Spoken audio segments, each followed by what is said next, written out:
What do we got going on here today? Today I ended up fixing my neighbor's dock, and I asked him if I could do it. He said yeah.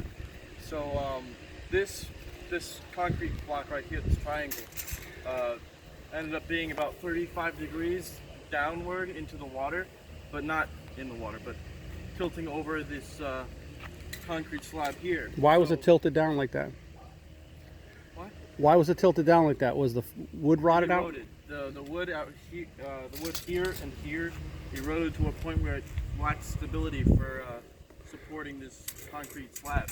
Okay. So what we did was we tied a rope around the front, hoisted it up with a ratchet strap over this wall and onto that tree, lifted it up to a point where we're happy with it, supported it from the bottom with a 2x4,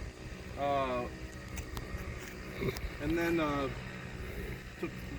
took this out and took this out after it was supported and replaced them. We cut them to size and shape and drilled them in, and we attached tack coms, which are concrete screws.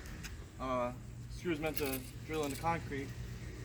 2 here and 1 into this piece so it won't sink down. Great. And that gave it a lot of structure, and now it's really sound. You happy with the job? I am really happy with it, yes. Thanks.